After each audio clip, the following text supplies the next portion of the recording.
नमस्कार दोस्तों, मेरा नाम है हिमांशु शर्मा और आप देख रहे हैं हिमांशु शर्मा और आपका स्वागत है हिमांशु शर्मा के चैनल पर। दोस्तों, आज जैसे कि स्क्रीन पे देख सकते हैं आप, हम पढ़ने जा रहे हैं मेटल्स एंड नॉन मेटल्स, जो कि चैप्टर 3 है science standard 10th chemistry science में, जो कि केमिस्ट्री में है। Metals and non metals. अब पहले साइंस को पढ़ने से पहले साइंस का मतलब भी समझ लेते हैं। तो भाई साइंस, ये जो साइंस है, ये साइंस का क्या मतलब है? साइंस का मतलब कोई भी चीज़ का नॉलेज होना, किसी भी चीज़ का नॉलेज। जैसे हम जिस चीज़ के नॉलेज के बारे में हम जानते हैं, जैसे अब आज हम धातु और ये जो नहीं धातु होते हैं उनके बारे में जानेंगे, वो होता है साइंस। अब जैसे अब मैंने बताया मेटल्स यानी धातु, और जो नॉन मेटल्स यानी जो धातु नहीं है उनको हम नॉन मेटल्स कहेंगे। तो अब हम चालू करते हैं हमारा टॉपिक जो है। तो हमारा पहला पॉइंट जो आता है वो है elements can be classified as metal and non metals. यानी एलिमेंट्स यानी जो कंपाउंड नहीं बने हुए, जैसे सिंगल है, जैसे ऑक्सीजन है, कार्बन है, वैसे सिंगल फॉर्म में है, कंपाउंड नहीं बना रखा, उसको हम क्लासिफाई कर सकते हैं मेटल्स और नॉन मेटल्स में। एलिमेंट्स तो हम ऐसे 9th में पढ़ चुके हैं, तो भी एक बार याद करने के तौर पे, जो सिंगल एलिमेंट जैसे ऑक्सीजन है, कोई भी एलिमेंट है सिंगल जैसे ऑक्सीजन कंपाउंड नहीं बनता है, उसे हम कहते हैं एलिमेंट। फिर अगर हमको मेटल और नॉन मेटल को पहचानना है तो उसका सबसे आसान तरीका रहेगा कि हम उसे हर एक ग्रुप में बांट दें। तो उससे हमारा जो सबसे आसान तरीका रहेगा कि वो सब हम कंपेयर कर पाएंगे उनकी फ़िज़िकल प्रॉपर्टीज़ में। अगर हम उनको ग्रुप में बांट देते हैं तो हम उनकी फिर फिज़िकल प्रॉपर्टीज़ जो है वो भी कंपेयर कर पाएंगे साथ में। तो चलिए, तो हम फिर फिज़िकल प्रॉपर्टीज़ देखते हैं मेटल्स की फ़िज़िकल प्रॉपर्टीज़ देखते हैं। तो जैसे कि फ़िज़िकल प्रॉपर्टीज़ में आते हैं मेटल्स में, मेटल्स आर लस्टरस। अब लस्टरस का मतलब भी समझेंगे हम आगे। Metals are मेलाइबल। मेलाइबल का मतलब भी समझेंगे हम आगे। और मेटल्स आर डक्टाइल का मतलब भी समझेंगे हम गहराई से। And are good conductor of heat and electricity. Heat और इलेक्ट्रिसिटी के भी गुड कंडक्टर रहते हैं, हम उसको भी गहराई से समझेंगे। ये हम पहले डिफाइन पढ़ लेते हैं। फिर they are solid at a room temperature except mercury which is a liquid. अब आप जानते होंगे, वैसे हम पढ़ते ही आए हैं कि मेटल्स हमेशा सॉलिड ही रहते हैं, एक्सेप्ट मर्क्यूरी के अलावा। मर्क्यूरी एक ऐसा धातु है जो रूम टेम्परेचर पे लिक्विड रहती है। अब हम पहले समझते हैं लस्टरस का मतलब क्या होता है। ये लस्टरस का मतलब हम उसको मेटालिक लस्टर भी कह सकते हैं। मेटालिक लस्टर की यहाँ डिफाइन दे रखी है कि metallic lustre means metal in their pure state. जो कोई भी धातु होता है उनका जो प्योर स्टेट होता है, प्योर स्टेट में जैसे कोई भी धातु ले लेते हैं हम, जैसे लेंगे हम आयन। जैसे नया मतलब पहले जो नया आयन होता है, मतलब लोखंड, जो कितना लस्टर होता है, मतलब जैसे हम स्टील ले लेते हैं, स्टील, एल्यूमिनियम, सब कितने लस्टरस होते हैं, कितने शाइनी सरफेस होती है उनकी। तो वो शाइनी सरफेस होती है उनकी। पहली प्रॉपर्टी ये है, having a shining surface, this property is called metallic lustre. Metallic lustre हमारा क्लियर हो जाता है यहाँ पे। फिर मेटल्स आर हार्डनेस। मेटल्स जो होते हैं थोड़े हार्ड होते हैं, मतलब कोई मेटल्स ऐसे भी होते हैं कि सॉफ्ट भी होते हैं, पर कोई मेटल्स ऐसे भी होते हैं जो हार्डनेस होते हैं। जैसे हार्डनेस में हम आयरन को ले सकते हैं, बहुत सारे हैं हार्डनेस तो हम डेली लाइफ में देखते हैं। The metals are hardness. The metals are generally hard. The hardness varies from metal to metal. हर एक मेटल में हार्डनेस जो है उसकी जो हार्डनेस यानी बहुत जो उसका सरफेस कितना टफ है वो हर मेटल में अलग रहती है, बदलती रहती है मतलब।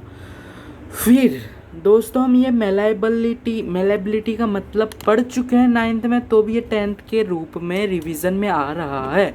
अब मेलेबिलिटी मतलब ये बहुत गहराई से समझने का टॉपिक है, हम इसे ध्यान से समझेंगे। आपका कंसंट्रेशन मुझे इधर चाहिए। देखिए मेलेबिलिटी मतलब metals can be beaten into thin sheets. This property is called malleability. देखिए मेलेबिलिटी यानी मेटल्स जो है, धातु जो है, उनको हम पतली पतली जो शीट्स है उनमें हम बीट कर सकते हैं, उनको हम मेटल्स को पतली शीट्स में बदल सकते हैं, तो वो हो जाता है, उस प्रॉपर्टी को कहते हैं मेलेबिलिटी। मेलेबिलिटी हमारा क्लियर हो जाता है कि हम मेलेबिलिटी मतलब एक बार फिर से revise, I repeat that malleability यानी कोई भी मेटल्स, कोई भी धातु जो पतली शीट में, जैसे आयन की जो पतली शीट होती है वो हम देखते हैं रोजाना के तौर पे, और ऐसे कई अनेक धातु है उनको हम पतली शीट्स में बदल सकते हैं, वो होते हैं मेलेबिलिटी। अब सबसे ज़्यादा मेलेबिलिटी मतलब पतली शीट में सबसे ज़्यादा कौन सा धातु है वो उसका रूप ले सकता है, तो सबसे ज़्यादा मेलेबिलिटी का रूप जो मेलेबिलिटी पतली शीट में जो हो सकता है वो है गोल्ड और silver are the most malleable metals. Gold जो है और सिल्वर जो है ये दोनों ऐसे धातु है कि हम इन दोनों धातु को मेलेबल मतलब बहुत पतली शीट्स, पतली से लेके पतली जितनी हो सके उतनी शीट्स में हम इन दोनों धातुओं को बदल सकते हैं। तो हमारे यहाँ पे 3 प्रॉपर्टीज़ जो है वो क्लियर हो जाते हैं कि यहाँ पे मेटालिक लस्टर का मतलब क्या होता है, हार्डनेस अलग अलग मेटल में अलग अलग होती है, मेलेबिलिटी ये जो हम भूल चुके हैं तो भी हम रिवाइज हो चुका है, हम इसमें परफेक्ट हो चुके हैं। अब हम आगे बढ़ते हुए चौथी प्रॉपर्टी के और चलते हैं कि जो है डक्टिलिटी। डक्टिलिटी यानी the ability of metals to be drawn into thin wires is called ductility. Gold is the most ductile metal. 2 kilometer length of wire can be drawn from 1 gram of gold. अब ductility यानी कोई भी धातु उसकी यह क्षमता रहती है जो हम उसको थिन वायर्स यानी जो हमारे घर में वायर्स यूज होते हैं उस वायर में हम बदल सकते हैं, उस वायर को हम बदल सकते हैं, उस धातु को वायर में बदल सकते हैं, उस प्रॉपर्टी को कहते हैं हम डक्टिलिटी।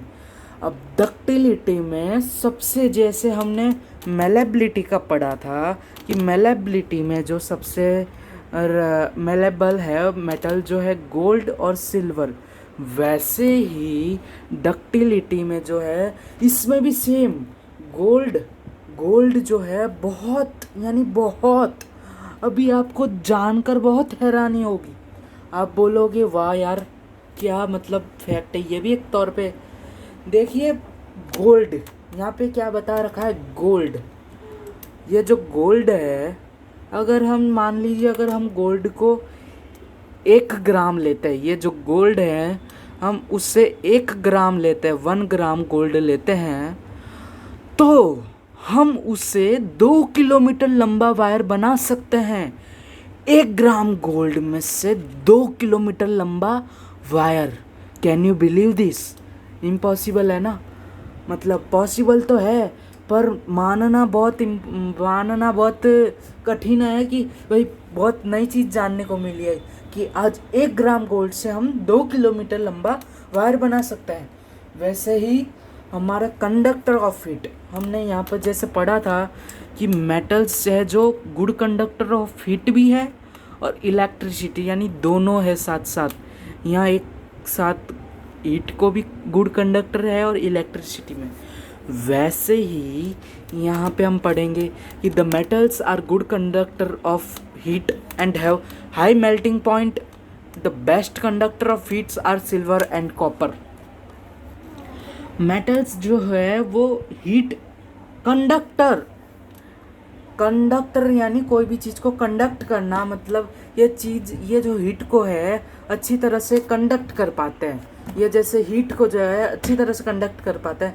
तो ये मेटल्स जो है, ये धातु जो होते हैं, उनकी एक प्रॉपर्टी यह भी है कि जो वो high, metals are good conductor of heat, और उनका जो मेल्टिंग पॉइंट होता है वो बहुत हाई होता है, बहुत यानी बहुत. इसलिए वो हीट को, इसलिए हम एल्यूमिनियम स्टेनलेस स्टील में खाना बनाते हैं. वैसे ही अगर हम दूसरे एग्जांपल देखने चाहे तो सिल्वर एंड कॉपर. सिल्वर के हम बर्तन आज भी यूज़ करते हैं. सिल्वर के कोई कोई बचे हैं, मतलब वो भी लुप्त होने आए हैं जैसे जानवर लुप्त होते हैं नहीं, लुप्त तो नहीं कह सकते हैं, पर वो आजकल हर घर में नहीं पा पाते, मतलब हर घर में नहीं होते. वैसे कॉपर भी है. कॉपर भी गुड कंडक्टर ऑफ हीट है, और साथ ही गुड कंडक्टर ऑफ इलेक्ट्रिसिटी भी है. कॉपर जो है good conductor of heat is also, and good conductor of electricity is also. Means copper have both the properties.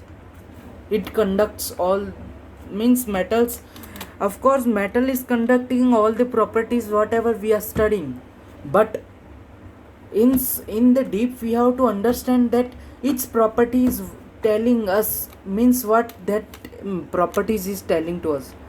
अब जैसे पर अगर हम लीड और लीड की बात करते हैं तो वो बहुत कमज़ोर है हीट में. लीड जो है वो बहुत कमज़ोर है हीट पहुंचाने के लिए. अब देख लीजिए, एक ये दो धातु ऐसे हैं कि बहुत अच्छी तरह से हीट प्रोवाइड करते हैं, अच्छी तरह से कंडक्ट करते हैं हीट. और ये एक तरफ ये है एक धातु जो लीड जो है वो लीड जो है वो गुड कंडक्टर, मतलब पुअर कंडक्टर है इनसे अगर हम कंपेयर करें तो. अब इलेक्ट्रिसिटी, हीट से ये आग होती है. इलेक्ट्रिसिटी यानी जो हमारे घर में इलेक्ट्रिसिटी आती है वो. तो मेटल्स उसमें भी, इलेक्ट्रिसिटी में भी गुड कंडक्टर ऑफ हीट है, गुड कंडक्टर ऑफ इलेक्ट्रिसिटी है, सॉरी माफ़ कीजिएगा, इलेक्ट्रिसिटी के गुड कंडक्टर है.